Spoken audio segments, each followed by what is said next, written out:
Hello বন্ধুরা, welcome to only sports view. তো এই ভিডিওতে ইন্ডিয়ান ফুটবল আইএসএল নিয়ে বেশ কিছু আপডেট রয়েছে এবং তার পাশাপাশি ইন্ডিয়ান ফুটবল ন্যাশনাল টিম নিয়েও আপডেট রয়েছে এবং এর পাশাপাশি ইউফা নেশনস লিগ নিয়ে একটু আলোচনা করে নেবো। তো ভিডিওটি সবাই শেষ পর্যন্ত দেখতে থাকো আর চ্যানেলে নতুন হয়ে থাকলে চ্যানেলটি সাবস্ক্রাইব করে পাশে থাকা বেল আইকনটিকে অন করে পাশে থেকো। তো প্রথমে যদি চেন্নাই এনএফসির ভারতীয় ডিফেন্সিভ মিডফিল্ডের প্লেয়ার 23 বছর বয়স জিতেশ্বর সিংকে নিয়ে কথা বলা যায়। তো এই জিতেশ্বর সিং সে চেন্নাই এনএফসির সঙ্গে তার কন্ট্রাক্ট ছিল 31শে মে 2025 অবধি। তো সেখানেই তার চেন্নাই এনএফসির সঙ্গে কন্ট্রাক্ট শেষ হয়ে গেছে। তো সেখানে চেন্নাই এনএফসির সঙ্গে সে আবারও কন্ট্রাক্ট এক্সটেনশন করে নিয়েছে আরও 3 বছরের জন্য, যেখানে এই জিতেশ্বর সিং চেন্নাই এনএফসির সঙ্গে 2028 সাল অবধি কন্ট্রাক্ট এক্সটেনশন করে নিয়েছে, যেখানে এই জিতেশ্বর সিং 31শে মে 2028 অবধি চেন্নাই এনএফসির জার্সি পরেই খেলবে। এর পাশাপাশি এই জিতেশ্বর সিংয়ের মার্কেট ভ্যালু হচ্ছে 1.2 কোটি টাকা এবং সে ডিফেন্সিভ মিডফিল্ডের পাশাপাশি সেন্টার মিডফিল্ডেও খেলতে পারে। তো এই জিতেশ্বর সিংয়ের সঙ্গে আরও 3 বছরের জন্য কন্ট্রাক্ট এক্সটেনশন করলো চেন্নাই এনএফসি। তো এরপরে নেক্সট আপডেটটি হচ্ছে ফিজি স্ট্রাইকার রয় কৃষ্ণাকে নিয়ে। তো রয় কৃষ্ণাকে তো আমরা সবাই চিনি। তো রয় কৃষ্ণা যুক্ত ছিল সে উড়িষ্যা এফসির সঙ্গে। তো যেখানে এই সিজনের মাঝপথে তার এসিএল ইঞ্জুরির জন্য সে উড়িষ্যা এফসিতে এই সিজনটা খেলতে পারেনি, যেখানে সে পুরোটাই বাইরে চলে যায় ফুটবলের এসিএল ইঞ্জুরির জন্য। তো সে এখন বর্তমান সময় এসিএল ইঞ্জুরি থেকে রিকভারি করছে, সে আবারও ফুটবলে ফেরার চেষ্টা করছে।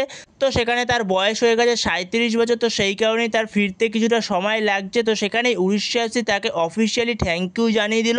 তো সেখানে রয় কৃষ্ণার মার্কেট ভ্যালু হচ্ছে 1 কোটি টাকা এবং সে সেন্টার ফরওয়ার্ডের পাশাপাশি লেফট উইং এবং রাইট উইংয়েও খেলতে পারে। তো সেখানে দেখা যাক পরবর্তী সময় এই রয় কৃষ্ণা কোন ক্লাবে জয়েন করে। তো সেখানে পরবর্তী সময় এবারে কোনো আপডেট পেলে অবশ্যই তোমাদের সাথে তখন শেয়ার করে দেবো। তো এরপরে পরবর্তী আপডেটটি হচ্ছে মোহনবাগানের গোলকিপার ধীরাজ সিং, 24 বছর বয়স। তো এই ধীরাজ সিংয়ের মার্কেট ভ্যালু হচ্ছে 1.2 কোটি টাকা। তো সেখানে ধীরাজ সিংয়ের সঙ্গে মোহনবাগানের কন্ট্রাক্ট শেষ হয়ে গেছে। তো সেখানে ধীরাজ সিংকে ধরে রাখার চেষ্টা করছে মোহনবাগান ম্যানেজমেন্ট, যেহেতু বিশালকাইতে সেরকম কোনো ব্যাকআপ নেই।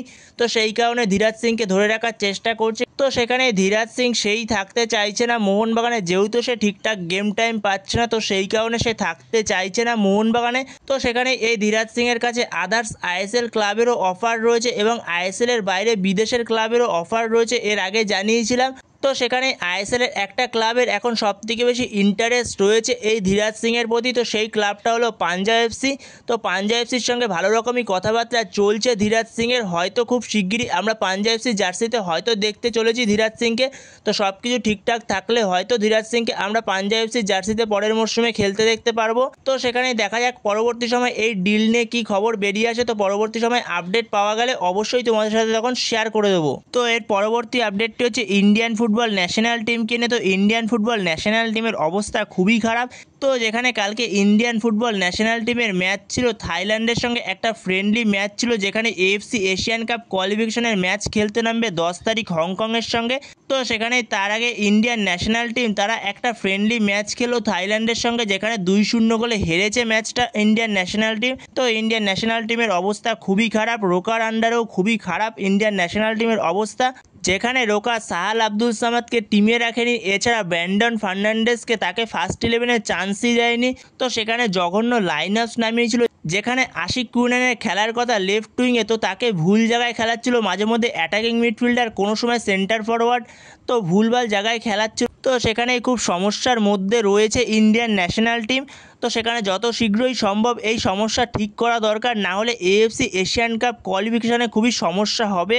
যেখানে হংকং কিছুদিন আগে ফ্রেন্ডলি ম্যাচ খেলে এসছে ম্যানচেস্টার ইউনাইটেডের সঙ্গে, তো খুবই শক্তিশালী টিম। তো সেখানে এই ইন্ডিয়ান টিমের হংকংয়ের সঙ্গে ম্যাচটা খেলা কঠিন হবে যদি এরকম ম্যাচ খেলে ইন্ডিয়ান টিম। তো সেখানে ইমপ্রুভ করা দরকার। তো এর পরের আপডেটটি হচ্ছে ইউফা নেশনস লিগ নিয়ে। তো ইউফা নেশনস লিগের সেমিফাইনালে কালকে রাতে মুখোমুখি হয়েছিল জার্মানি ভার্সেস পর্তুগাল। তো সেখানে পর্তুগাল 2-1 গোলে ম্যাচটা জিতে যায়, যেখানে জার্মানকে 25 বছর পর হারায় পর্তুগাল, যেখানে লাস্ট হারিয়েছিল 2000 সালে পর্তুগাল জার্মানকে। সে জায়গাতেই পর্তুগালের ভালো একটা জয়, যেখানে প্রথম হাফটা 0-0 গোলে শেষ হয় এবং সেকেন্ড হাফে প্রথমেই জার্মানি এগিয়ে যায় 1-0 গোলে এবং তার কিছুক্ষণের মধ্যে দারুণ একটা গোল করে সাবস্টিটিউট নামা ফ্রান্সিসকো কনসেসাও। তো এর কিছুক্ষণের মধ্যেই নুনো মেন্ডেসের পাস থেকে ক্রিস্টিয়ানো রোনাল্ডো উইনিং গোলটা করে দেয়। তো সেখানে শেষ অবধি 2-1 গোলেই ম্যাচটা জিতে যায় পর্তুগাল এবং পর্তুগাল জিতে নেশনস লিগের ফাইনালে পৌঁছে যায়। তো সেখানে আরও একটা ম্যাচ রয়েছে আজকে রাতে, যেখানে মুখোমুখি হবে ফ্রান্স ভার্সেস স্পেন। একদিকে এমবাপে আরেকদিকে লামিন ইয়ামাল। তো সেখানে দেখা যাক এই ম্যাচটা কোন দল জেতে, ফ্রান্স নাকি স্পেন। তো যেই জিতুক না কেন তো সে চলে যাবে ফাইনালে। তো সেখানে দেখা যাক পর্তুগালের মুখোমুখি কে হয়। তো বন্ধুরা এই ভিডিওতে এই পর্যন্তই। তো এই ভিডিওতে এই আপডেটগুলো নিয়ে আলোচনা করার ছিল। তো ভিডিওটি ভালো লাগলে অবশ্যই লাইক শেয়ার সাবস্ক্রাইব করতে ভুলো না। তো নেক্সট ভিডিওতে দেখা হচ্ছে, ততক্ষণের জন্য বাই বাই।